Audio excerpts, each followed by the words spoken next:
Here's a thought experiment. You're a golf nerd and it's 2055. When you look back on the years between 2010 and 2025, what are the 10 golf courses that define that period for you? What are the really great ones, or the influential ones, or just the ones that represent the era in some way? In this episode, we're trying to figure out what those courses will be. The 10 defining golf courses of the past 15 years. I'm Garrett Morrison, and this is Designing Golf.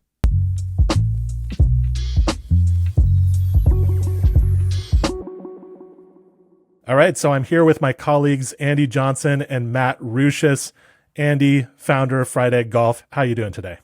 I'm doing great. Excited to do this. This is, I have to say, I'm a little jealous that I didn't think of this topic for the Fried Egg Pod. So this is a fun thought experiment. And Matt, you're here as well. How are you doing?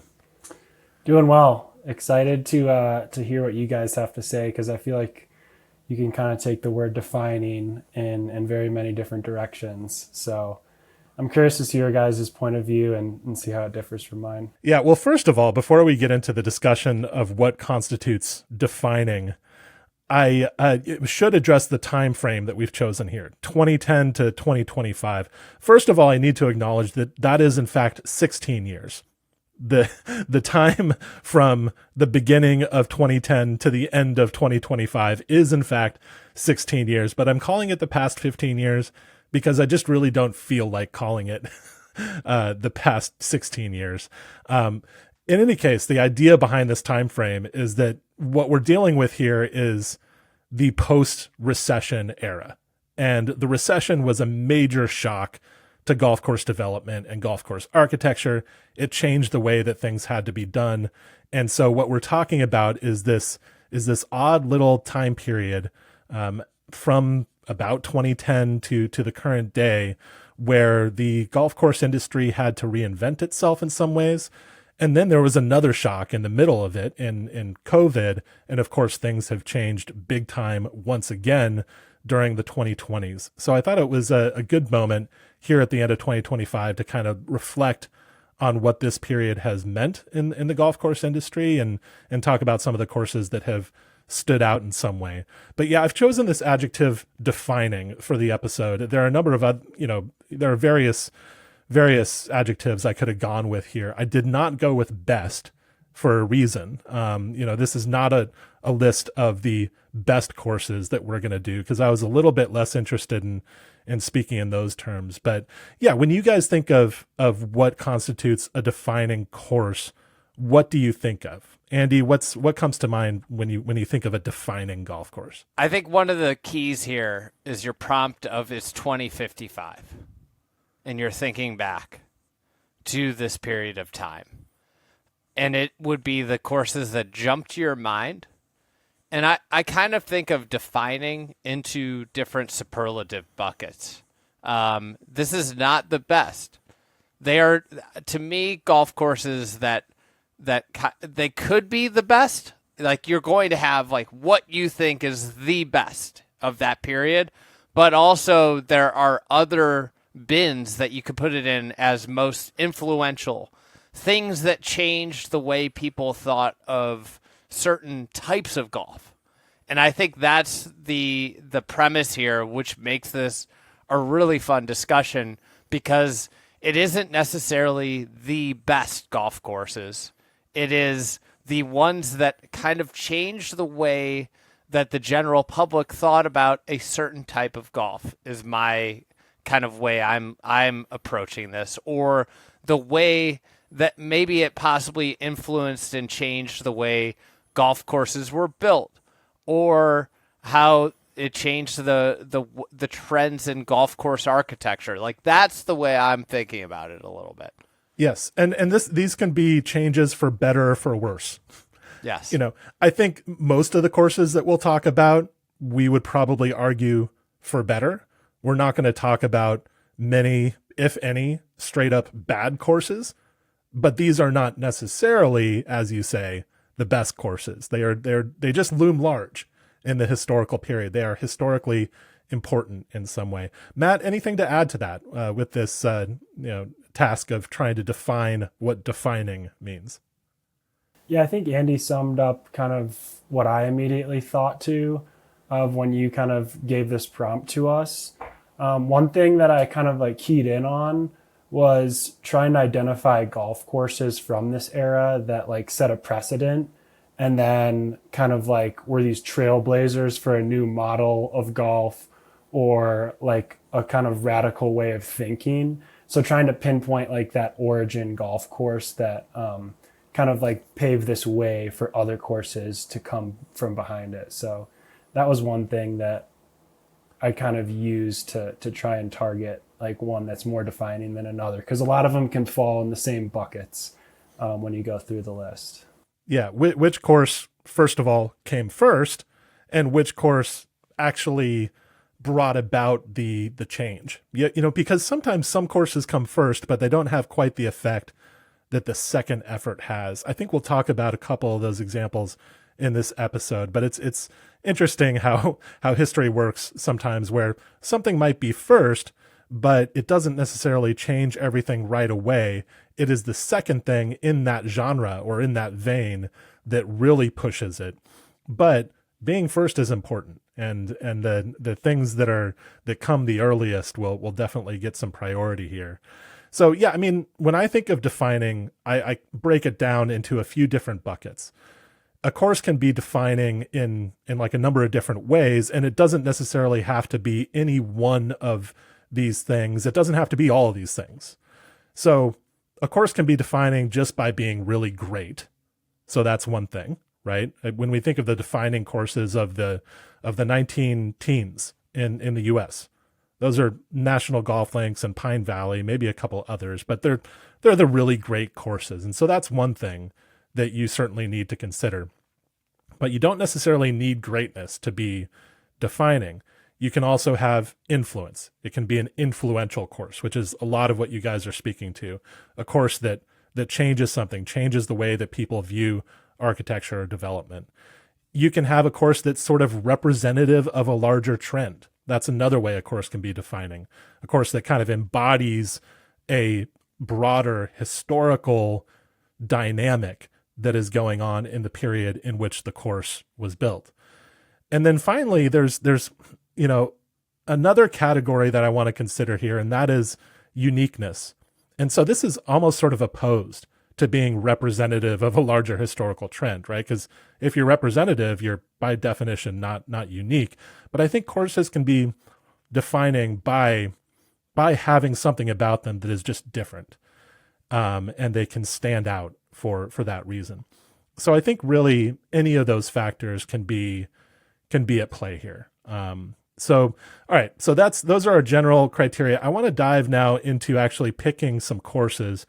And as we pick courses, we can kind of talk about some of the broader macro trends of golf architecture and development over the past 15 years, which I think are very interesting.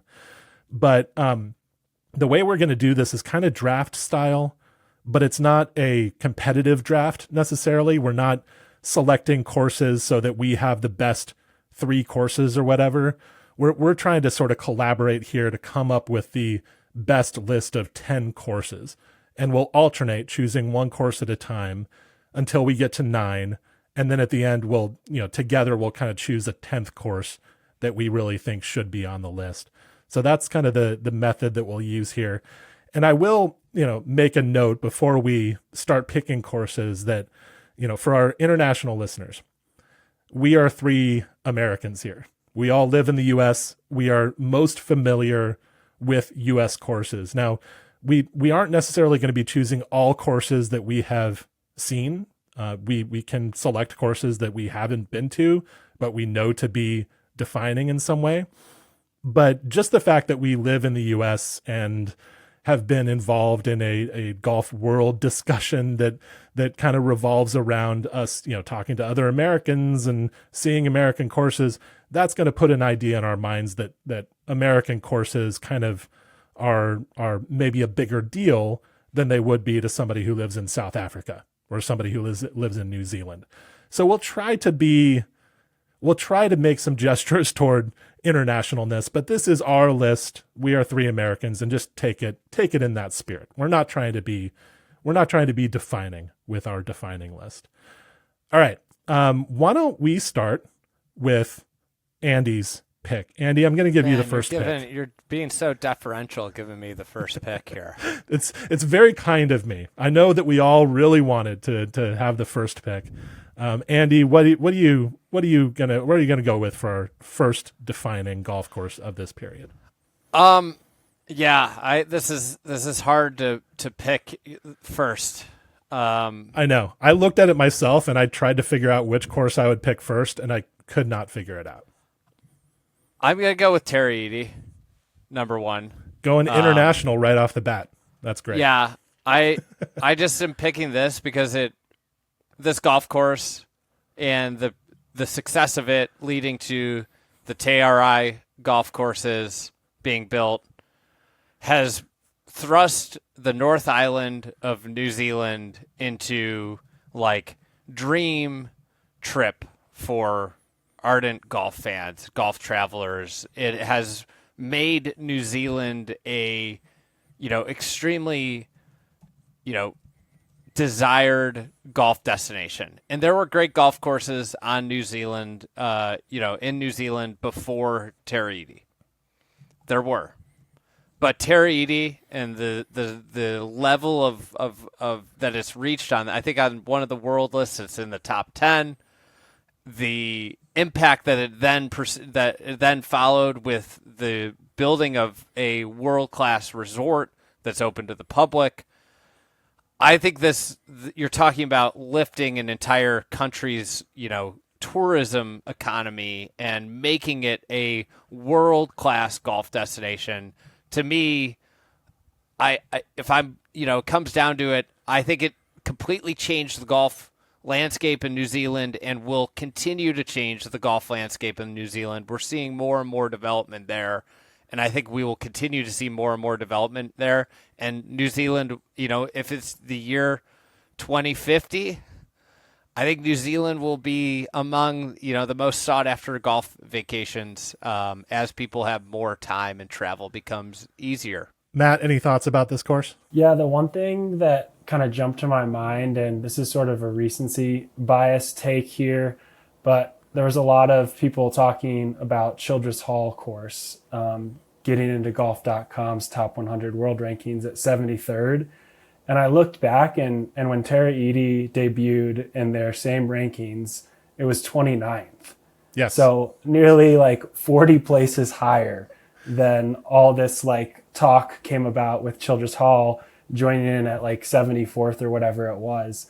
So it had this like enormous splash in kind of the modern golf ecosystem when it was debuted, and it continues to climb in like every publishing ranking. I know when I was like younger and I created a list of like courses I wanted to visit at some point in my life when I was probably like 15 or 16 years old, when I was starting to get into golf architecture. And Tara Eady was like one of the first that I wrote down on my list. So like, I feel like that kind of puts it in perspective. Someone who doesn't really know that much and is getting into it is already like pinpointing this golf course as something notable. And it seems to be like kind of a consensus that it's the best modern golf course since essentially like Sandhills that fits in this time zone that we're talking about. Matt, just the fact that you were 15 or 16 and Tara Eady existed is kind of blowing my mind right now, because this course opened in 2015. So that's I'll just leave that behind. But yes, it has to be said that Tara Eady is the highest ranked golf course in this period that we're talking about. And it's not really that close, I don't think. When you look at the world top 100 rankings, and of course, put whatever stock you want to in these rankings. I don't personally put a ton, but it is representative of influence and definingness, right? Tara Eady is blowing away the 2010 to 2025 competition right now. And I think that's probably because, one, the golf course is really, really excellent, wonderfully designed, in an incredible location. And also, I think a factor here is the model of Terra Iti. This is a destination private club that is connected now to a destination resort. And if we're talking about what the broader historical trend is that Terra Iti represents between 2010 and 2025, the rise of the destination private club and the continuing predominance of the destination resort is a big, big story. And I think Terra Iti fits right into the middle of that. It is relatively remote, not easy for many people across the world to get to, but it is attracting people because of how spectacular it is and because of what people are saying about the course after they play it. I would agree with all of that, but I think when you're looking at this, 25 years from now, you're talking about the creation of a Royal County Down, a Lahinch, a, Sunningdale in a country, or Royal Melbourne of New Zealand. And to me, that's the thing, is like, there are a lot of great courses in New Zealand that I want to go see, but nothing of the world-class caliber. And I think to be a great golf destination, to be one where, loads of tourists are coming to and flocking to, you have to have the top of the top shelf. And at that, no matter what else you want to say, it could have any model in the world. It could be daily fee. It would still be at this point. A good question would be: would it be as highly rated if it was a daily fee? That's what I sort of doubt it, because the experience would be different. But it wouldn't be. I don't think it would drop out of the top 100. Yeah, but this is a golf course that literally will define New Zealand golf for the next 100 years, and that's why, when you put the gun to my head, number one pick, this is it. Like, I don't think anything else can touch it, because no other golf course that has been built in the last 15 years will have a cultural impact on an entire country the way that Terra Iti is having on New Zealand. Okay, very persuasive. Matt, I'm going to give you the second pick. What are you going with? I thought this one was going to maybe be the first pick, so shocked that it's still here, but I'm going to go with the Lido at Sand Valley. This was in my purview. I think this was probably toward the top of all of our lists. Second Tom Doak course in a row, though this one was a collaboration between Tom Doak, Brian Schneider, and CB McDonald. Yeah, I guess you could put it that way. I feel like it's a very hard one to pinpoint who's the true maybe designer. The robots built it. Maybe Peter Flory built it. Brian Zager would be involved. Brian too. Brian Zager's very important. Yeah. Peter Flory. Yeah, they're all important in this. Yeah, but this is a golf course that was built at one period of time and essentially lost from its original location, with tons of historical research, data collection, creativity, and some brilliant golf architects and golf minds came together and essentially recreated a golf course that is nearly over 100 years old and lost, and recreated it in what seems like as close as you possibly could with the information that was present. And the style that they did it, using GPS bulldozers, where you're essentially plugging in data and essentially elevations on the ground, and these bulldozers are just spitting out what that data is telling it to. It was sort of a revolutionary way to build a golf course, and certainly a trailblazing style of golf course construction. And we've already now seen more golf courses using the same technology, even just this year, building a new golf course in Florida. So I think you have to include this golf course of this era for defining this. Any thoughts about the Lido and its position in history, Andy? Yeah, I think Matt hit on it at the end. This is a golf course that's going to revolutionize the way golf courses are built. That's going to be its lasting impact. It's a super fun golf course to play. It's a great golf course. It has a super interesting model, which I think will be a similar model to how some more courses like we saw Forest Dunes is doing something very similar in terms of model with Skyfall. But to me, we're going to see so many golf courses built in similar fashion with GPS dozers and the idea of mimicking, some features of famous golf courses. And I think we've already seen it. Sandglass is a new course would be on this list that use that technology and it's a much different version of this. The 21 Club is another course that is opening, I think, next year. They're doing some preview play now, but they'd be a 2026 course that uses this type of technology.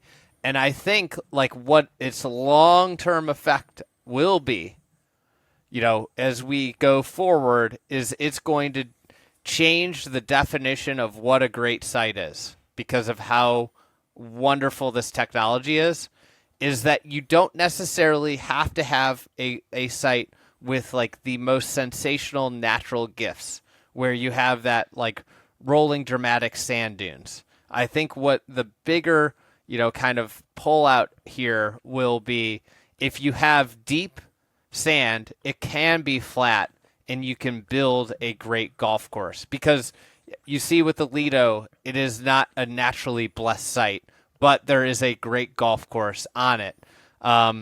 Sandglass, from what I have not been on site, from what I've been told, not a naturally gifted site, but very deep sand, which allowed them to create elevation by going both down and putting that stuff up.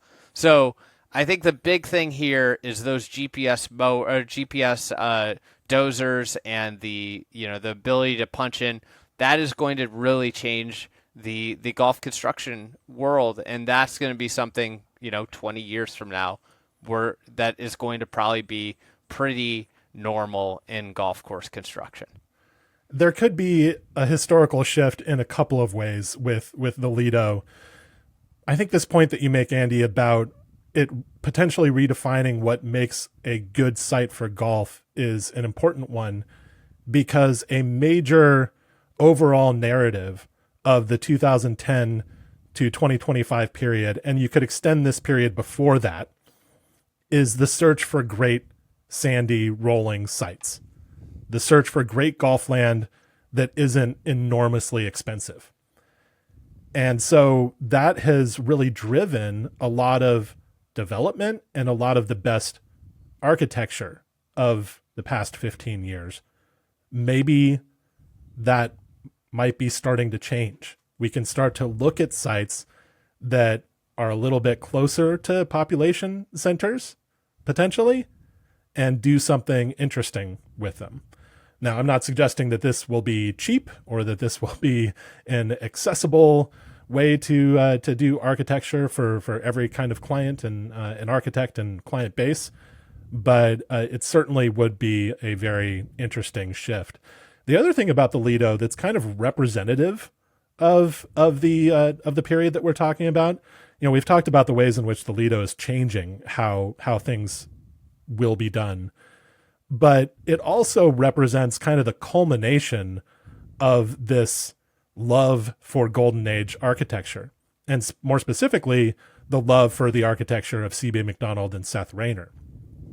As of 30 years ago, or even 25 years ago, C.B. Macdonald and Seth Rayner were not the most highly respected Golden Age architects. Their profile was starting to increase a little bit among golf course architecture aficionados, but in the general golfing public, I don't think that they were nearly as well regarded as your Alistair Mackenzies or your Harry Colts or your William Flynn's. right? They were considered sort of relics of a previous era to an extent. That has changed a lot in the past 20 years or so, and the Lido really shows how far advanced that trend is now. We're literally we're trying to recreate with as much accuracy as possible the work of these architects who, 30 to 40 years ago, were not probably considered worth this effort. And so that's one way in which the Lido kind of is a sign of the times that we live in. When you look ahead, also, there's going to be bad actors. Well, I'll call them bad actors, but you could say they aren't bad actors with this technology. Are we going to see, let's just say, a Augusta National remake built in Saudi Arabia or Vietnam? I don't think that's a crazy thought that might happen. Or, maybe not Augusta National, but other famous courses. Does someone find a really sandy site and build a Pine Valley remake to as much to spec as possible in a far-flung country? The a lot of regarded as the greatest golf course in the world. That could happen with this, and it will be fascinating if that happens to see how it is received. I think there will be a lot of people that will be like, this sucks. I think there will also be a lot of people that are very happy, especially if it's accessible to the public. Could be a Pandora's box moment for sure. Yes. All right, so we have got Tara Edie and the Lido. I'm going to give my third pick here.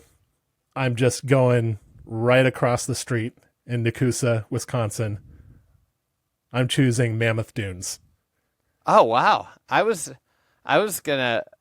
My pick was Sand Valley from there, but now I'm going to scratch that from my list. So there were a couple of options that I was considering here, aside from just totally different golf courses, which are also in contention, I think, for me. Gamble Sands. I could have gone with Gamble Sands here. And I'd like to discuss that. I'd be willing to be swayed off of Mammoth Dunes and toward Gamble Sands.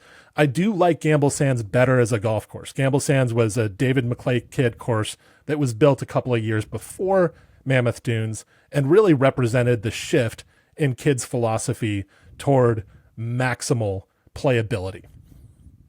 And Mammoth Dunes, I think, confirmed that philosophy and pushed it even further. But the reason Mammoth Dunes might be the pick here is that I think it probably is going to be more influential, ultimately, than Gamble Sands. More people have seen this golf course. It's in a location that is easier to get to for most people, and it's at a resort that does a lot of business. Gamble Sands is relatively remote. It does a good business as well, but it's got two courses and a short course at this point. Sand Valley is a mecca, and Mammoth Dunes is an example of David Kidd's refreshed philosophy of golf architecture. In the middle of his career, Kidd went more towards difficulty and kind of extreme features. With Gamble Sands, he returned to what he characterized as his kind of original principles of playability and fun. He also is trying to rethink this idea of visual intimidation, visual deception. Since the Golden Age, golf architects have generally believed that visual deception is a good thing, that you should fool golfers into thinking that a shot is more difficult than it actually is through visual trickery. David Kidd is saying, no. What we should be doing is giving golfers confidence. When they stand on the tee, they should pull out a driver and feel confident that they can wail away at the ball. We want to encourage golfers to play well, to have fun, to rip driver, and to shoot their lowest scores ever. We want them to hit approaches that end up closer to the hole than they thought they would, not farther away than they thought they would. And you can argue against this philosophy, and I definitely would, but there's no doubt that it is a highly original way to approach golf architecture. And the reason why it's important is that architects and developers now have to react to it, whether they disagree with it or agree with it, because of what Kidd did at Gamble Sands and then at a higher profile at Mammoth Dunes. Because of what he did at those courses, now everybody else has to react.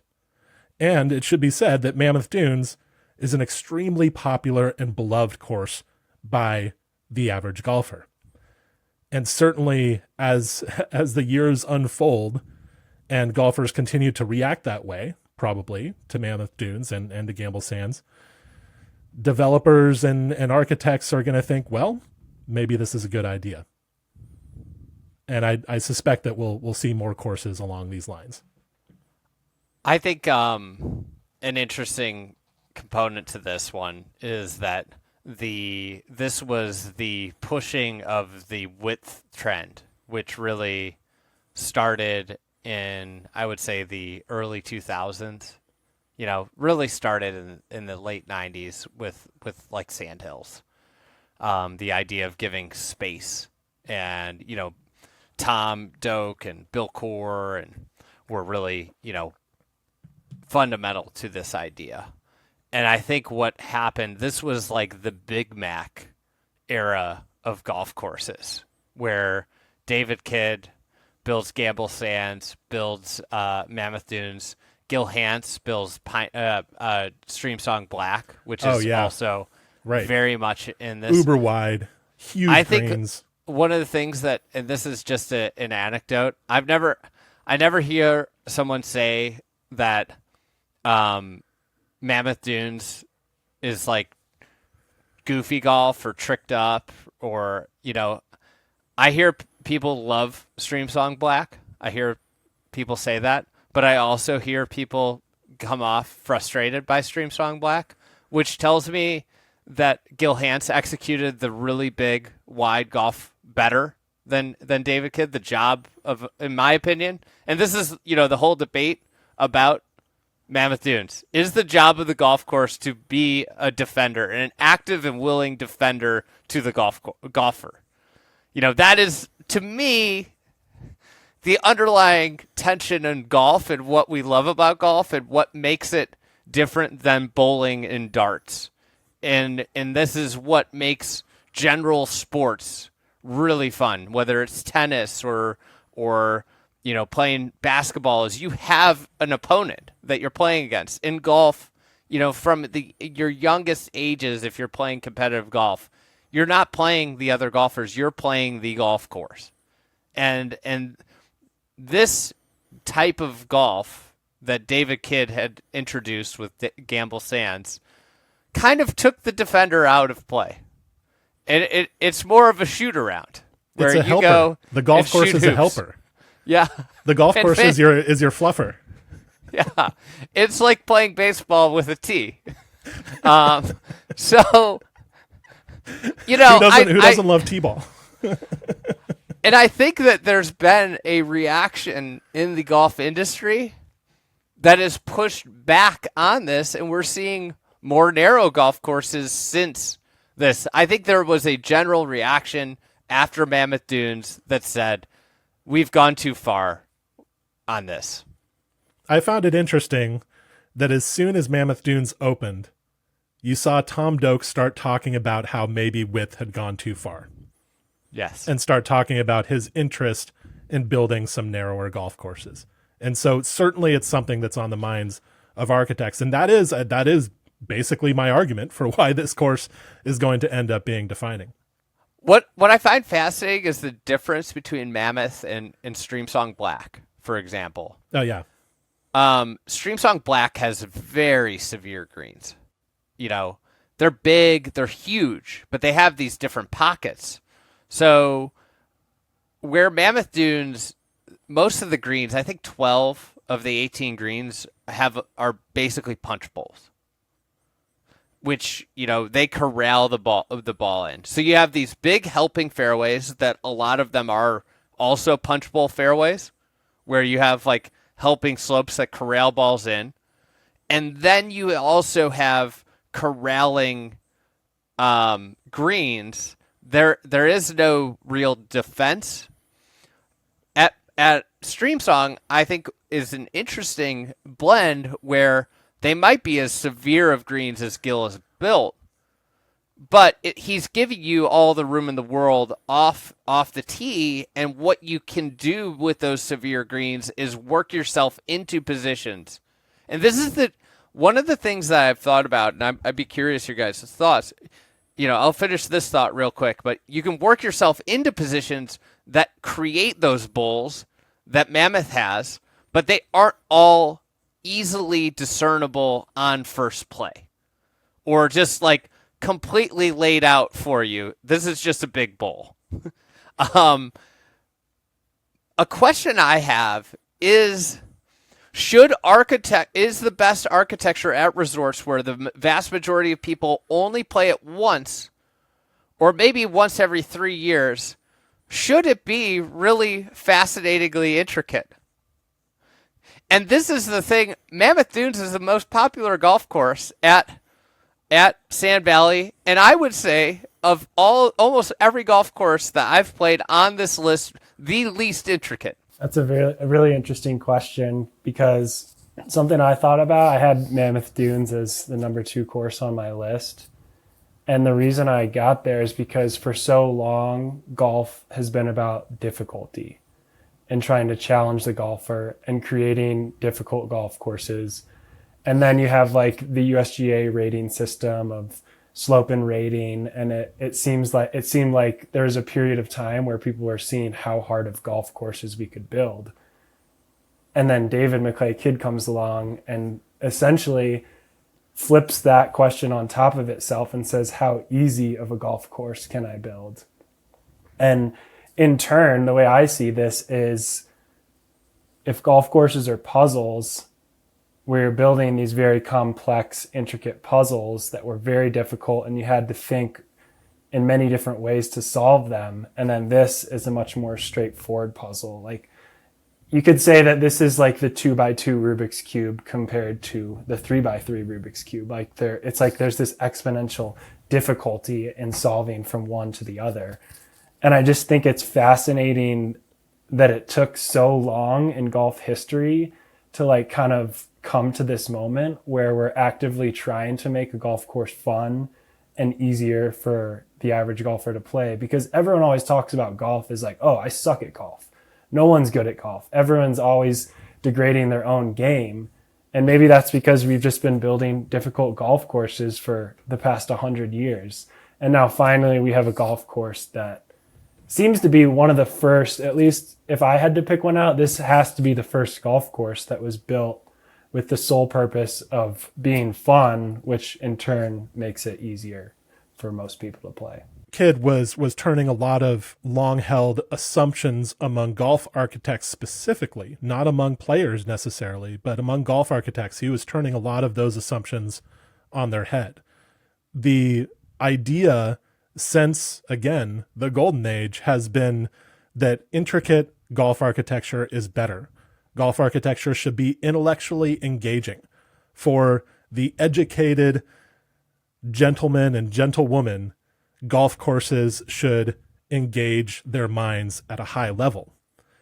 And Kidd came in and said, well, actually, I think the most important thing is that people have fun and that they come away from their round with confidence and a sense of elation. Now, Andy kind of gestured at the potential problem with this approach to golf courses is that it wears thin after a few rounds. Once you figure out that the golf course is helping you, you don't really have a motivation to play it again and again and again. So I think a lot of the architectural philosophy established by the Golden Age was based on the idea that we were building member courses. We were building courses that people would play over and over again, and we had to build sufficiently interesting and intricate courses for members to like them for a long time to come. But Sand Valley Golf Resort is a different context. This is dream golf. This is a couple of times in your lifetime, usually, golf. And perhaps that requires a different approach. Now, again, I have my issues with this philosophy of golf course design, but it's hard to say that it's dumb. It's not dumb. It's actually a really smart shift of priorities.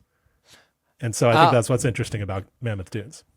You know, like at the end of the day, and Matt, you're an architecture major. Garrett, you're an English major, so you're much more men of the arts than me. An environmental science major, you know, very much more men of the arts. But I mean, at a certain level, golf architecture as an art form it's an art form. What you're trying to do with art is evoke reactions, and I think one of the greatest achievements of Mammoth Dunes is it evokes a very wide range of reactions.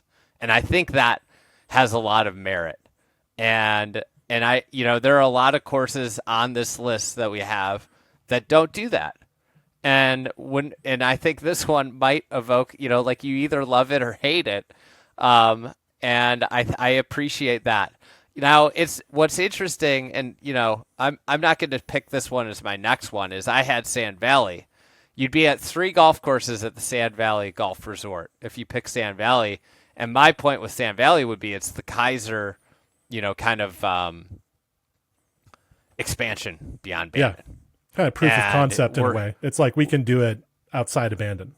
And we're seeing now with Wild Spring Dunes, Rodeo Dunes, their project in Florida, that Sand Valley was the start of something else. And I think, but that being said, maybe Sand Valley is just the epicenter of this era in terms of development. And what I find fascinating is at its core, you know, I don't think that anybody would take Sand Valley and Mammoth Dunes are not the greatest golf courses of this era, but they might end up being some of the most influential. And I think that's interesting. I guess this takes it to my next pick. I'm going to go here with Sweetens Cove. Yeah, that was high on my list as well. This is the first internet golf course. This is the golf course that proved that if you build something interesting and people like it, that will break the mold and can be the model, the standalone model. It is a field of, you know, people say Bandon Dunes is a field of dreams type situation. I'm sorry. It's sand on an ocean. It is not South Pittsburgh, Tennessee, 9 holes, which, you know, long-standing, like there can't be a 9-hole destination golf course. People didn't believe you could have an 18-hole destination golf course. But this golf course was really pre-golf internet. And what I mean by internet is I mean social media. You know, pre-social media, and you could say social media, maybe it's better as a social media course. Pre-social media and golf, and like really golf Instagram and Twitter explosion, this golf course was basically going to close. It was not going to exist. They were on the brink. I remember having so many conversations with Rob Collins as I started my business and he was in the Sweetens Cove business about like how we didn't know how long either of us were going to make it in the golf business. But this is where, you know, the world, the internet world, the social media world took a golf course and completely changed its business trajectory and business model. And I think it shows that if you build something interesting for public golf, there is a great market there. And what happens is that all the people, the influencers in the social media accounts go and their followers go. And Sweetens Cove became this pilgrimage and really changed the way people thought about the business of golf at a public level. Matt, thoughts about Sweetens Cove? Yeah, I don't have a ton to add to that. I think Andy summed it up pretty well. But the one thing I think about with Sweetens Cove is how like everything is going against it essentially. It sits in a floodplain. It's not the best soils. It's in a very odd location. And above all else, it somehow made it through all of these difficulties. And the reason because of that is social media and people posting pictures of it and people saying how amazing it was to go there with their buddies and loop around this 9-hole course 4, 5, 6 times in a day. And that's all it was. There's nothing else to it. It's just go play golf. And there's a shed up at the top with a porta potty behind it if you need to use the bathroom. So that's like my biggest takeaway is how it's literally just a golf course in a floodplain in this valley. And social media was able to prop it up on this pedestal because it is an interesting golf course.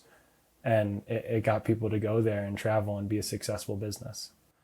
I've said this before on the Fried Egg Pod, but, and there were a handful of people that went probably before I went. But I went, I think they had 300 Instagram followers at the time. And I went on a Saturday morning in late May. And it was a beautiful day. Beautiful, like 75 and sunny. And I got there, I want to say at 8 a.m. I was the only car, maybe 7:30. I can't remember with the time change. I was the only person there. I teed off before anybody was there, played alone. I got back. Patrick Boyd was sitting there. There was one other group on the golf course. Nobody was there. This was, pre it really hitting the thing. It was a failing business. Nobody played it. And I think if you talk to the original people, they had a small contingent of people that knew this golf course was provocative and had substance that no other course in the area really possessed. Of like it had a lot of this width, these greens that require you to be in certain places, and they had this legion of believers that were very powerful, and they added to the experience of people like me and others that showed up. That there was the Sweetens Cove mafia, really is the way I would describe it.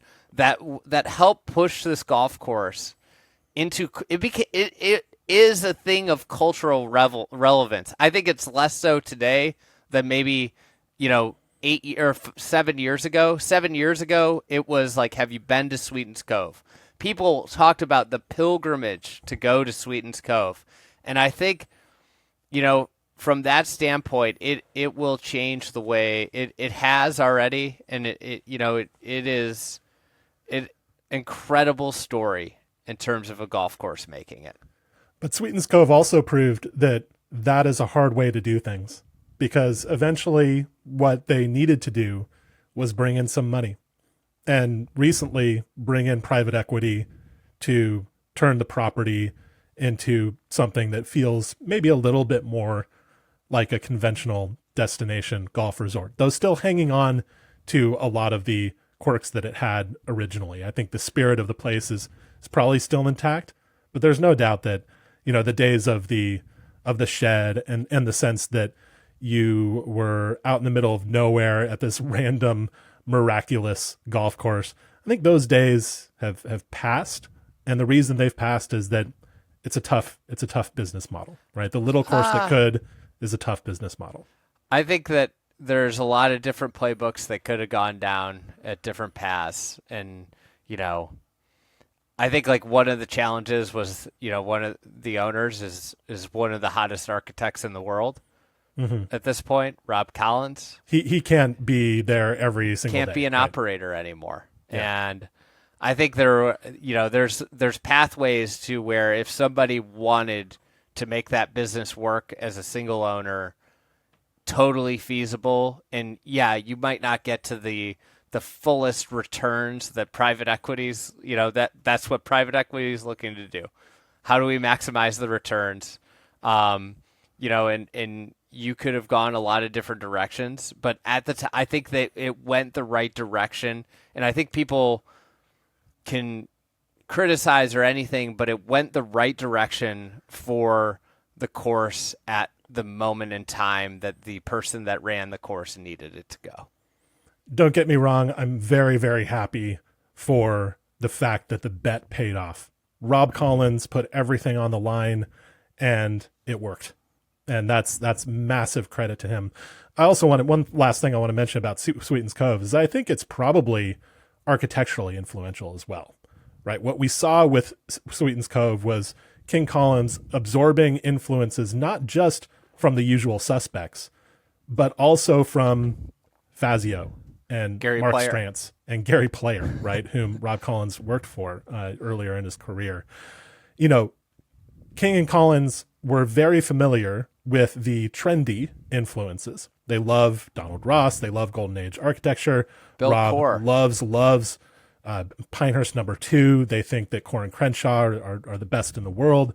So they had all of the usual influences, but they mixed them with something a little bit less fashionable, the kind of Fazio Player Strantz end of things, and produced something really interesting out of that. Strategically interesting golf with features that just looked a little bit different. And I think that you see in a lot of new courses, especially courses that are trying to capture some attention visually, the influence of Sweetens Cove. I think you see a lot of architects trying to kind of do what King and Collins did at Sweetens Cove, and that's going to be a trend that I would expect to continue, because part of what made Sweetens Cove pop is that the features were so bold. You saw a picture on Instagram and you're like, oh, well, I got to go there, right? That looks incredible. So I just wanted to note that we do have to keep moving through the courses here. Why don't we have the discussions? Yeah, go ahead. The other thing is the idea of like pre-selling and selling out your tee times, right? Like their all-day pass.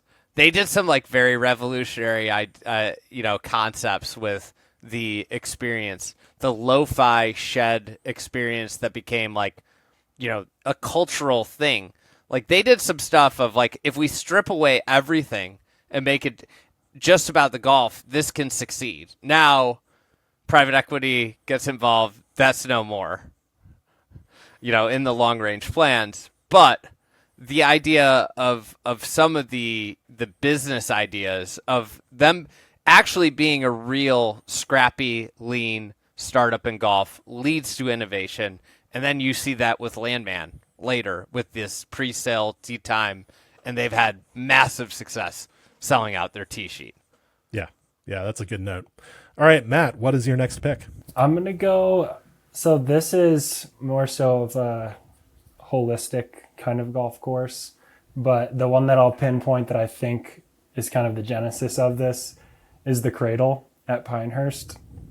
I think the Cradle was one of the first most popular short courses or alternate styled golf courses that aren't, 2 par 3s, 2 par 5s, and the rest par 4s, 18-hole golf courses. And a few predecessors to this would be Bandon Preserve. And then also, even before that, is the horse course at the Prairie Club in Nebraska, which was actually even more revolutionary, I think, than some of these short courses that have followed. But I mean, you look in the last 10 years, and the amount of short courses that are getting built at resorts and private golf clubs, and even just like there's short courses being built standalone. And I think that's primarily because of the popularity of the Cradle. And I did mention Bandon Preserve and the horse course, which were before the Cradle. But I think because Pinehurst is such a more accessible resort than Bandon Dunes and the Prairie Club is the reason that it had more of an impact. They built it, right after the U.S. Open was held there. And it just became this central hub of activity at the Pinehurst Resort. And it kind of galvanized the idea that short courses are great for resort business models and getting more rounds in a day that don't take 4 hours long. And then also just unconventional styles of golf. And I think it's absolutely exploded since the popularity of the Cradle. Yeah, this is something that we didn't touch on at length in that Sweetens Cove discussion. Part of why Sweetens Cove is important is that it's a 9-hole golf course, and it's really an experimentation with models other than the regulation 18-hole golf course. And I think this is something that you really saw pop up in that post-recession era. What are the different forms of golf that we can have other than this kind of old model of the somewhat expensive to build and maintain regulation 18-hole golf course? Now, the promise of the short course maybe hasn't really come to fruition in the 2020s because we've seen them primarily pop up at resorts as kind of an additional amenity. That's sort of how a lot of these courses function. They are the place that you go in the afternoon after playing one of the big courses earlier in the day.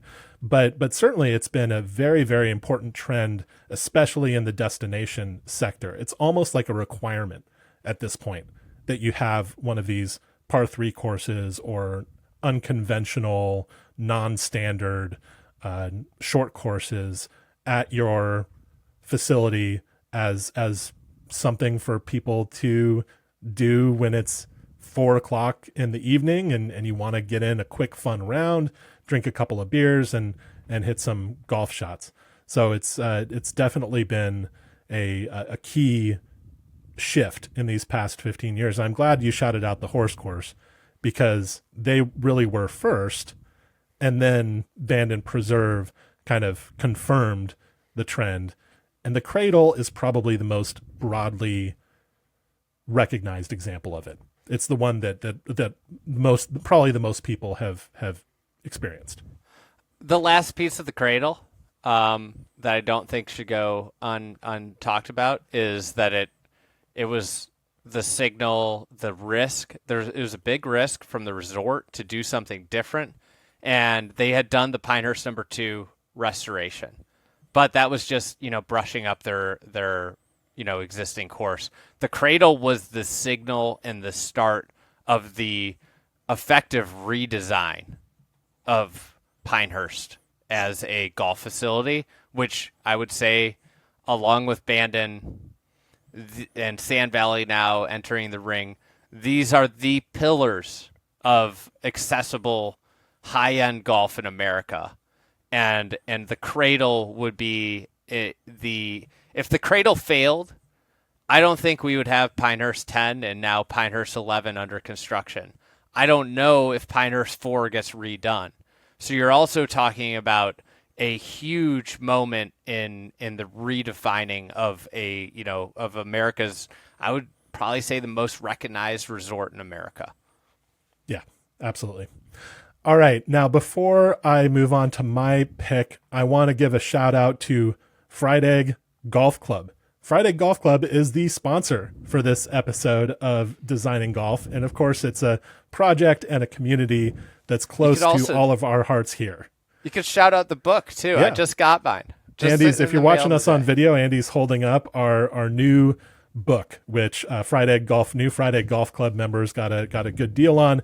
That book contains course profiles that we've been writing for the past few years. A lot of courses that have been important to our lives in golf are featured in that book. So that has been an amenity that some members have really enjoyed. And also, if you've been a member of Fried Egg Golf Club since the beginning, then you've already seen a lot of these course profiles show up in digital form as part of your membership. So Fried Egg Golf Club, go to thefriedegg.com/membership and see what it's all about. We have a new discussion forum in Fried Egg Golf Club that's been a lot of fun, is kind of bringing our community closer and closer together. So come join us. It's really great. It's been a very fun feature of our lives for the past few years here. And now that the holiday season is approaching, maybe it's a good time to join yourself or to give the gift of membership. All right. So my next pick is going to be Old Barnwell, a recent pick designed by Brian Schneider and Blake Conant in Aiken, South Carolina. A lot of action in Aiken.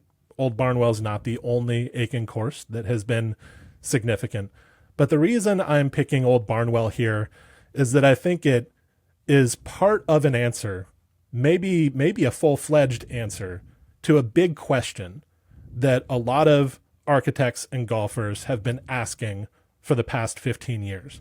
And that question is there a world beyond Corin Crenshaw, Tom Doak, Gil Hanse? Is there a place to go beyond neoclassical, quote unquote, minimalist? I'm putting minimalist in very heavy scare quotes. But is there a place to go beyond this kind of naturalist, neoclassical, minimalist architecture that has held sway at the top of the profession for the past 30 years, basically since Sandhills? Now, of course, there has been a lot more going on in the golf course development industry than just the work done by the likes of Bill Corr, Tom Doak, and Gil Hanse.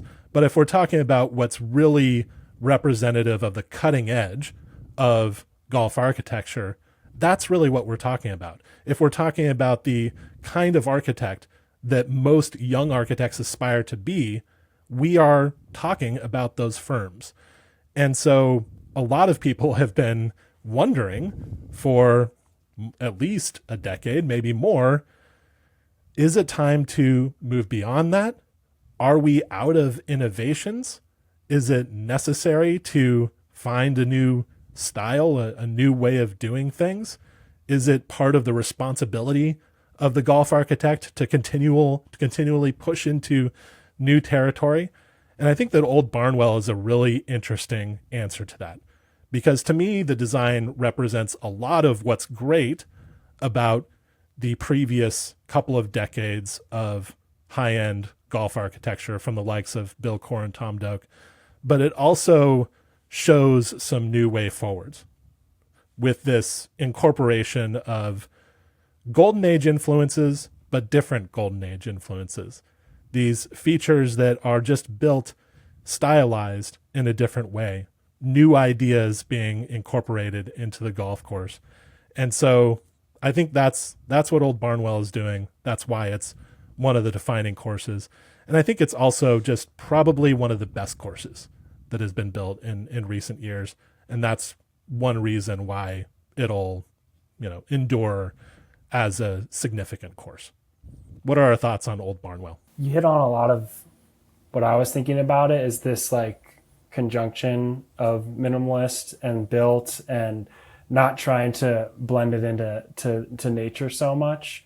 One thing that I really appreciate about it is some of like the ditches they built on hillsides to catch water and to keep valleys dry. Like overtly building things that are unnatural and more so utilitarian, and not just going with all of the same, I guess, trends that golf architecture was going for in the last 20 years. So those are just a few things that I admire most about that design. Andy, any additional thoughts there? Yeah, I added this to the sheet right when we started recording. Do Brian Schneider and Blake Koenig get hired without Lanark?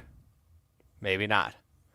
That would be one that I would say is the real introduction of this style, which is a fascinating course that flies under everybody's radar. It's outside Philly, and this is like the birth of the Brian Schneider, Blake style that you're talking about at Old Barnwell.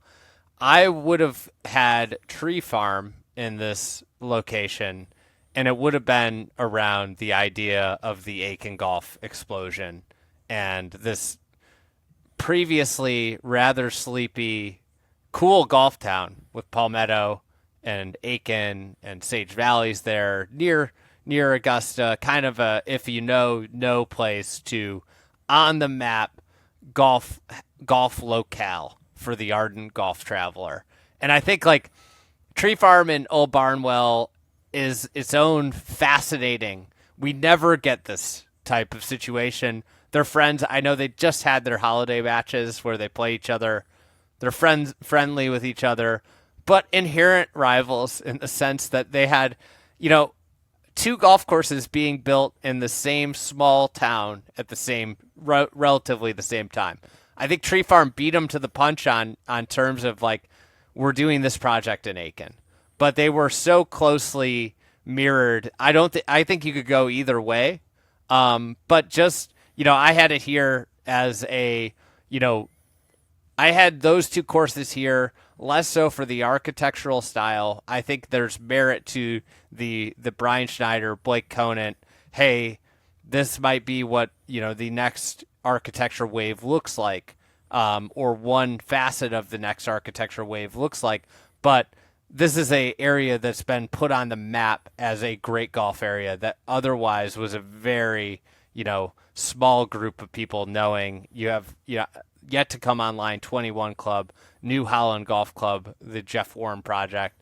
And that's going to be done by Brian Schneider and Blake, I think, as well. So I think I don't have a problem with going Old Barnwell here over Tree Farm, but that's the other aspect to this beyond what you said, is the idea of this small town in South Carolina that has become a must visit area for golf nerds. All right, Andy, what's your next pick? Back to you. All right. I'm surprised it's still here. I'm taking a Hoopee Match Club. Yeah. I think that a lot of these courses on this list probably don't happen if it wasn't for a Hoopee Match Club. Is a Hoopee the greatest golf course built on this list? No. Is it the golf course that has become kind of the gold standard in terms of models? Atmosphere. It introduced a whole new way to experience a destination golf club with their all-inclusive day rate. Most importantly, Michael Walrath, when he developed this golf course, was young, a young person who had a lot of success in life. And I think he brought a level, we talk about like how golf has become so cool in pop culture. I think he brought a level of, it's really cool if you've got hundreds of, if not billions of dollars to own a golf course. And people saw how Michael Walrath has become, within golf circles. Most people probably don't know Michael Walrath, but within golf circles, Michael Walrath is, golf royalty because he built this really cool place. And I think that's led to a lot more golf courses being built by wealthy people that look at this as, hey, I have a friend, Colin Sheehan. He talks about he's behind a lot. He's developed a lot of these great golf courses. He talks about how you could spend hundreds of millions of dollars and be a minority sports owner, sports franchise owner, and if the team sucks, people hate you, or be the majority owner and people hate you, or you could spend $100 million and build one of the greatest golf courses in the world and everybody will love you. And I think that a Hoopee has had just a massive cultural impact on destination private golf club, which has been the defining trend of this era. It is a place that a lot of people talk about. If we could build, this could be like a Hoopee when you're talking about building a new place. So I think a Hoopee has to be on this list for many, many reasons. And I know people built destination private golf before a Hoopee, but a Hoopee had a special sauce that made this appear very, very, very appealing to a lot of wealthy people who have since built destination private golf. It's so interesting with the history of the destination private golf club that really the originating modern example is Sand Hills Golf Club, right? And Sand Hills Golf Club is the origin point for so many different trends in modern golf architecture. But that too, the idea is that it's a destination private club, and yet a Hoopee is the one that everybody talks about now when they're building a new destination private club. After a Hoopee, we saw a wave of these start being built. And so I think there are a number of reasons for that. There are some economic trends that underlie this. income inequality is probably probably a big deal here. The fact that there are people who can build these courses and buy these memberships and are looking for these kinds of experiences and have the money to do it. That's a huge factor here. But also it's one of the surest ways to make a golf course successful these days. If you're committed to creating a golf course that is going to survive and be successful, then a Hoopee is sort of the example to follow. And that's a major change of these past 15 years that we've been talking about. Matt, any additional thoughts there? Something I just thought of when Andy was kind of talking about this special sauce at a Hoopee. This is probably pretty insignificant in the grand scheme of things, but I think their logo also has had an influence on a lot of golf courses that followed, as it's kind of mysterious. It has no relationship to golf whatsoever. It's an onion, if you've never seen it. Their logo is like a little yellow onion.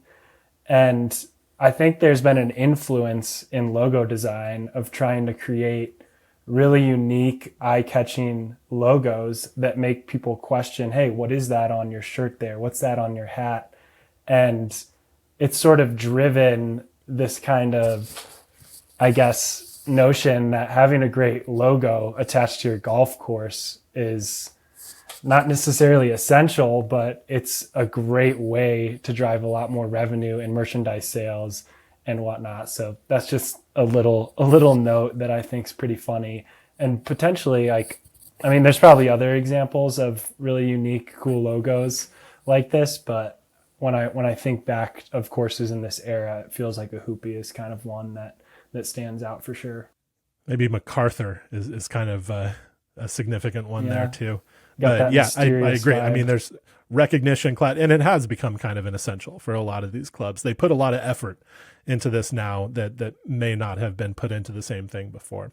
All right, let's go to Matt. What's your next pick here? I'm going to go with another Tom Doak design in the loop at Forest Dunes. I guess my main reason for picking this is, number one, I think it's a brilliant design. If you're unfamiliar with it, it is a fully reversible golf course. So there's 18 greens, and you can play into these greens from two different directions. So essentially you have 36 different unique golf holes across the footprint of one 18-hole golf course. And I know that the course at Sylvie's Valley Ranch, I believe, kind of claims being one of the first reversible golf courses. Obviously, the old course at St. Andrews is famous for having this same style. But I feel like the loop is the first fully realized example of a reversible golf course. It's truly 18 holes, 18 greens that are reversible, and you can play from two different ways.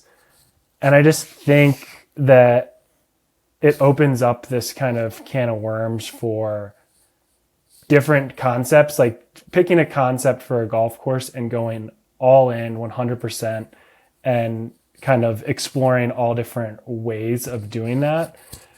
And I'm just going to be curious to see how other concepts like this formulate afterwards.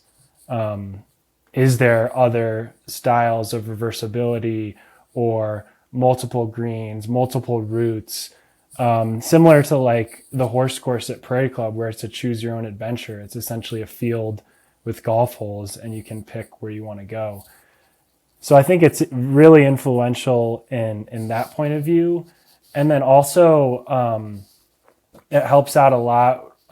Specifically at that resort, the goal was to get people to stay on their property in their beds for more than just 1 or 2 nights. They wanted people to stay for longer than that. And this was sort of Tom Doak's answer to that question is, if you can only play the reversible golf course one direction each day, it forces people to come here and stay and experience the design in both directions. So I think it was revolutionary in that sense of driving more revenue to the resort as well. I'd love to see the loop become more influential than I think it has been, strangely, for the past several years. Yes, we've seen people attempt various different iterations of a reversible golf course, but it's still kind of relatively rare. And one reason I like it so much is that there is such an efficiency of maintenance and footprint with a reversible course. You really get two courses in one. And so I think as we're thinking about in this new, maybe slightly scary era of the world's environment that we're entering into, if you can have a course that is efficient like that, then that's got to be appealing. And it would be great to see more innovation on this front. But definitely the loop is the result of Tom Doak thinking through this question that I was talking about when we were discussing Old Barnwell. Where can golf architecture go next? But at the same time, basing that on the oldest source possible, which is the old course at St. Andrews, right? We've seen Tom Doak really build 3 different courses in this 2010 to 2025 period that are simultaneously something very new and based on the old course in Old McDonald, the Loop, and the Lido. These 3 courses take such inspiration from the old course, oftentimes direct template style inspiration from the old course, and yet all of them feel fresh, like they're introducing new ideas into the bloodstream of modern golf architecture. And so it just shows how kind of the oldest influence can still produce something new. I am a huge, huge fan of the Loop. It's one of my favorite modern designs. I don't think it's had as much influence as it should have had to date. I think like if you said purely concept based, this would jump to the top of my list. But I think it's hamstrung by its location right now and its type of golf. I think if this was a golf course that was close to a metro area and open, accessible to the public like it is now, if it was close to a metro area, people would rave about this course being as ingenious as any course in the world. But I think it is it's in an area, the Midwest, with a lot of golf resorts. And what happens is people go try different resorts. They go to Sand Valley. They go to Forest Dunes. They go to Lawsonia. They go to Boyne. They go to they go to Arcadia. And what happens is people do not play this with as much regularity to the amount of regularity they need to understand the sheer brilliance of it. And I think this is where I would say it's on in terms of just pure design as influential but in its current application, it doesn't get there for me because I think if this had been a private country club that redesigned this course would be lauded as so many more courses have gone reversible because of this golf course. If it was daily fee, similarly, but because it's a resort, very remote resort, it hasn't broken through into cultural society, into the cultural golf society as brilliance. When I would say that if you said just sheer design, it might be number 1 for me in this period of time. Yeah. Well, let's give it some time because it's 2040. The year's 2049, right? These things work in funny ways. Sometimes golf courses, just like any other kind of cultural product, have their day, and sometimes that day comes a little bit later than you expect. But I think you're right on that it's almost the opposite of Mammoth Dunes, where it is. It's an extremely intricate, worthy golf course that is just kind of in the wrong place and at the wrong kind of resort right now for as many people to appreciate it as possible. And that is a shame because it is clearly brilliant. So I'm going to it's my pick now. We've picked 8 courses, and I'm just going to sort of punt a little bit, or at least ask for some assistance, because we've got 2 more spaces on this list. And I think that there are a couple of contingents that at this point are going to be mad at us. One is anybody who lives outside of the U.S. So, your Australians, your Canadians. Tara here. Yeah, well, we started with Terry. Number one spot, the number one. Maybe that'll placate some people. But it's been all American courses since then. Cabot Links is just kind of sitting there. Obviously, an important course in the sense that it launched the Cabot brand, and it like Sand Valley, it was sort of a proof of concept, but this time beyond the Dream Golf brand, that this kind of thing could work. Not outside of Dream Golf, because Mike Kaiser was obviously an important investor in Cabot Links initially, but it proved that other, outside of the Kaiser family, there were developers who could pursue this type of model, and since then Cabot has become extremely important. Now, another contingent who might be rightfully mad at us at this point is the muni golf lovers. I don't believe we have any municipal golf courses on our list yet. And a really important set of trends in the past 15 years has been experimentation and innovation, new kinds of stuff, a surprising amount of development at certain municipal golf courses.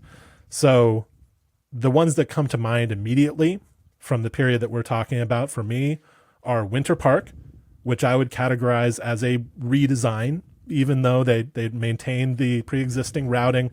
They turned that into a different golf course. Yeah. Keith Rebb and Riley Johns did. They turned it into a new golf course through what they did. And it was a very, very affordable type of renovation that I wish we saw more of. So certainly that one is on the list for me, and maybe hasn't been as influential as it should have been. The other municipal candidate I have in mind would be the park, which is a completely different way of approaching a municipal renovation, where you raise a great deal of money to do something very impressive for the community. You charge a healthy rate for out-of-towners, but provide affordable services to the people who live around the course. And in the bargain, you get a terrific Gil Hance golf course.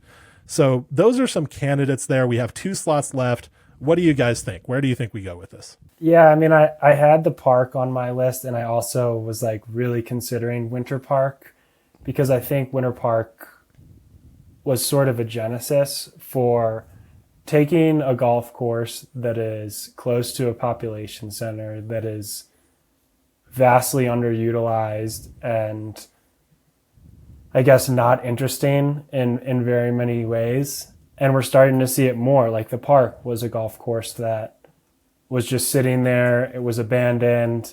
It wasn't necessarily a great golf course in the town. But I think Winter Park set this precedent of, if you have a golf course, you can do a relatively affordable renovation, have really smart golf course architecture, and make it a really interesting, engaging golf course that becomes this almost invaluable community asset. Another course that has recently, like literally just opened, that did this exact same thing is Miami Lakes in Florida. It was a golf course that was essentially sitting in a swamp, had little to no interest, and now Bruce Hepner comes in, build some interesting greens, some smart bunkering. And now I haven't been back yet, but I was there during construction. And by all means, what I saw, it seems like it's going to be a very, very interesting golf course. So that's what I think Winter Park did so well, is sort of show all these courses that have followed that you can take these underutilized golf sites and turn them into something that's really interesting, and then begins to start to attract people from outside of that community or outside of that city.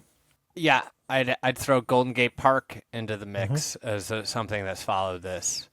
I think the story of Winter Park and what followed, even though some end up being really high-priced projects, but the idea that good golf architecture doesn't have to be more expensive and doesn't have to be inaccessible to the public.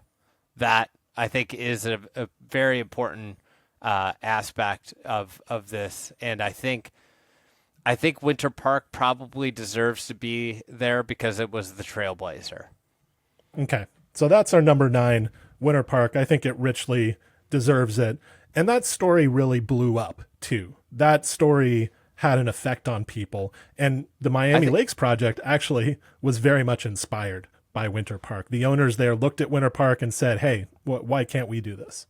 I think the Golf Channel coverage of it was huge in Winter Park's success. Yes. They were regularly there. I know some of the producers at Golf Channel, or former producers, live on the golf course. Matt Ginello was there regularly, and I think that led to, and the PGA show. Honestly, the PGA show being there every year, Winter Park was the hub, starting in like 2015, 2016 of the PGA shows, where everybody played golf around there. Yeah. Yeah. And it's, so it's an influential project, and at the same time, something that hasn't been fully replicated yet. And there are a lot of reasons for that. What about Golden Gate Park? Golden Gate Park is a good example. Yes, absolutely. I think Golden Gate Park maybe gets pretty close, and Miami Lakes has a lot of those features as well in it. But yeah, I mean, I guess I was hoping for an explosion of these kinds of projects in the wake of Winter Park. We haven't seen an explosion. We've seen a trickle rather than a flood. But that's slotting in at number 9. Now for number 10, I'm going to open this up to discussion. I've already mentioned Cabot Links as a possibility. What are the others that are in the mix for you guys? And the ones that don't get that number 10 spot, we can consider honorable mentions. So, Andy, why don't you go ahead and give us what the rest of what is rattling around in your head for these? I already put Sand Valley. For more reasons, I also have Rodeo Dunes. I think the closeness of that site to Denver and the Denver airport is going to really, that thing is going to be a popular place. It's a 2026 golf course, though. Yeah, it is. That's true. I put it down. It's technically. They had a preview loop open in 2025, but. For other ones that I have on my list, I think Brambles is going to be a massively influential golf design for any golf course in the western half of the United States, in terms of its use of zoysia grass, that even though the zoysia grass wasn't really recommended to use, and they dealt with the challenge of growing it in, but they've created something that provides a supreme playing surface without a lot of water, which is going to be, kind of the name of the game in water restricted and in places with water issues. So Brambles would be in my consideration. I think I would say that the golf course I think is the best American golf course that I have seen in the last 15 years is probably Childress Hall. So I would put this in the discussion if we're talking about 2049. I think I said this on Fried Egg with all the ranking outrage. That's the lowest it's going to be. So I think that deserves some sort of, highlight. I haven't seen every golf course built in the last 15, 16 years, but I've seen most. So that would be my kind of ones that are in the running. I also think like Medinah 3 has a chance in terms of the renovation. I like it more than some of the other kind of modern renovations in here, and I think that one has a chance of like, this is what we do with all these big, outdated championship golf courses. All right, Matt, any others to throw in the mix? Interestingly enough, I had all three of those kind of on my list left. Medinah number 3, Brambles, and then also Childress Hall I wanted to hit on because like Andy said, I think Childress Hall is probably the best golf course that I've seen built in the last 15 years, and it feels like by a wide margin. Wow. I really like the idea of Medinah number 3 because it feels like it's almost the first course to take a very historically significant golf course in the grand scheme of things. And it's not a holistic, like complete redesign, but they took away like some of the most famous holes. The 17th kind of became this darling par 3 over the water, and they completely eliminated it. They changed the routing, and it's essentially a new golf course from what was there. So it'll be really, really interesting to see if other big name clubs go this direction. And it almost feels like Medinah number 3 could be the trailblazer for that type of change in the future. And it's an OCM golf course. I think OCM are going to be one of the most prominent firms of the next 20 years, very likely. And so they have a lot of projects right now. Yes. Yeah. And they're going to continue to get projects because they're very good at what they do.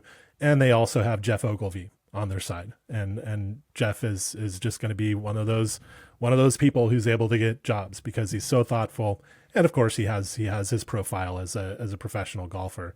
A couple I'd like to shout out would be, I think 7 Mile Beach has a chance of being a very significant golf course from this era, but it's very, very new. So it's hard to say exactly what its profile is going to be. It's basically just kind of tentatively opening up right now out in Tasmania, but it's right next to the Hobart International Airport on an amazing piece of land, a Mike Clayton and Mike DeVries design that looks like it's going to really impress people.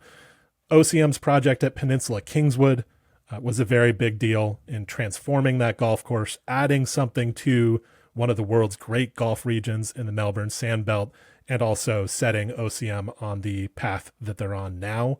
What other thing with that? Fascinating case study of sell your really valuable land, buy new land that might be better for golf. And the idea of cash, like you're not just selling off like the Friel family and taking away, you're selling off and maybe upgrading the entire club. Like, which is, I think that is a pretty interesting proposition for some of these clubs that sit on really valuable land. We've seen it before. This happened, the Hermitage Club in Richmond. The original, course was Belmont, which got redesigned or renovated by Davis Love's group, the Tillinghast course in Henrico County. But the story of that course was they effectively sold their original course and bought land further outside because they wanted 36 holes, like expansion. So it used to be something that happened. San Francisco had this happen with so many courses. A lot of old Presidio courses. was basically 4 different clubs. Yeah, it's a really common story. Yeah, so I think this is something that's happened over time. We haven't really seen it happen in America, but it's an interesting kind of proposition where you could, and I don't know if how the economics would work on some of these, but you talk about like.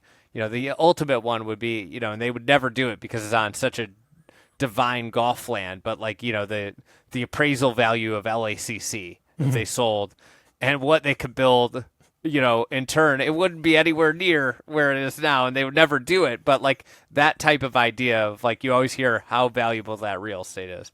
Well, can we take it, build something, a little bit further away, but have it be maybe better because we, so it's an interesting model. Yeah, that's a good point. So Peninsula Kingswood definitely in the mix for me. The Rio Olympic golf course is one that was that's really interesting and definitely significant to Gil Hanse's career. I think that one too. If it if it hadn't been, if it doesn't have just like this dark cloud of like what's really happening there hanging over it, I think this one, like if they had created tournaments that continued to go back. Yes. But it's just this, it's baffling. It's just, it it's had tough. this thing and we don't really hear about it ever because it had such a great debut in that Olympics, but this is where golf in a way as a professional sport has failed the global game, is that its use has not, met up with, its purpose. It would be such a wonderful regular tournament course, but it just hasn't become that. So very unfortunate. Yeah, a couple others to mention would be Scottsdale National, a pretty stunning effort by Jackson Kahn Design that takes desert golf architecture in what feels like a new direction. And then I've heard great things about St. Patrick's Links, another Tom Doak course, but that's one that's extremely highly rated and will probably be regarded as, if not one of the defining courses of the era, definitely one of the best courses of the era. And then I should mention Cape Wickham as well along those lines. That's also an extremely highly rated but fairly remote golf course. All right, so those are the honorable mentions. What do you guys think goes in number 10? Cabot Links is a possibility. You guys both mentioned Brambles and Childress Hall and Medinah number 3. How does it feel at this point? I'll let Matt vote first. I had to pick first. Yeah, I kind of like Medinah number 3 because it feels like an outlier from all the other ones we picked. I could very easily just go with Childress because of how incredible the golf course is, but I think we already kind of selected one in that vein with Tara Edie. So my vote would be Medinah number 3, and it's kind of redesigning a historically significant golf course. Yeah, we don't really have one of those kind of complete overhauls of a historically significant golf course on our list. I mean, Winter Park was a renovation, obviously, but Medinah was on a completely different scale. How does that strike you, Andy? That works for me. Good last pick. Yeah, I'll put All right, it on sorry, there. Canada. I think I do think Tree Farm deserves thought because I think it's one of the more unique how I built this golf course thing, in the sense of we picked a lot of courses that were built by very wealthy people, or Zach Blair, he plays on the PGA Tour, but the way in which he built the golf course, completely revolutionary. Okay. And so we think maybe the Tree Farm should replace Old Barnwell, or else when I write this up, I'll put a mention of it in there. I'll be like, but I just think the Tree Farm being grossly overlooked because it was the first in Aiken, and the manner in which it was built is unlike any other golf course that we have talked about today. And the way the course was financed, the way it was the public version of it. And I know that drawed ire of people, it bothers people the way that it went down, but guess what? He made everything transparent from this get-go, and ideas change. They have to change. They have to evolve to get things done. My original idea for Fried Egg Golf is not what it is today. It didn't follow the exact path that I thought it would follow. But I think that project, and I've been on the record, I like Old Barnwell as a course more, but I think that project is so unique in the way it was built, and I think it's been overlooked, honestly. Probably because of its location, and because Old Barnwell has, for whatever combination of reasons, kind of caught the hype train. I think for good reasons. I'm not saying the hype is unjustified. I think it's a absolutely terrific and kind of path-breaking work of golf course architecture, but it has loomed a bit large in the discourse about Aiken, and maybe the Tree Farm will eventually have its day here. All right, so that is basically the list. We have Tara Edie, the Lido, Mammoth Dunes, Sweetens Cove, the Cradle at Pinehurst, Old Barnwell / the Tree Farm, the Hoopee Match Club, the Loop, Winter Park, and Medinah No. 3. I think that's a really good list. I think that's a pretty strong 10 defining courses of the past 15 years.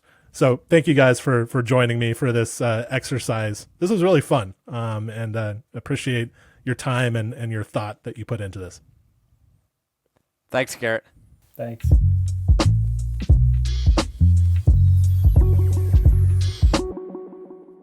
This episode of Designing Golf was produced by Will Balsam. Thank you, Will. If you've been enjoying Designing Golf, then go leave us a review in iTunes or wherever it is that you're listening to us. Not for really any particular reason. I just like hearing feedback from time to time. So if you've listened to the podcast this year, enjoyed the podcast, if you have thoughts about the podcast, then leave a rating and review. Thank you for listening. Have a wonderful holiday. We'll be back on, I think it's going to be January 8th, but we're taking this holiday season off. So a couple of blank weeks here, and then we're going to start up with a vengeance in the new year. So again, thanks for listening. We'll see you next year, 2026.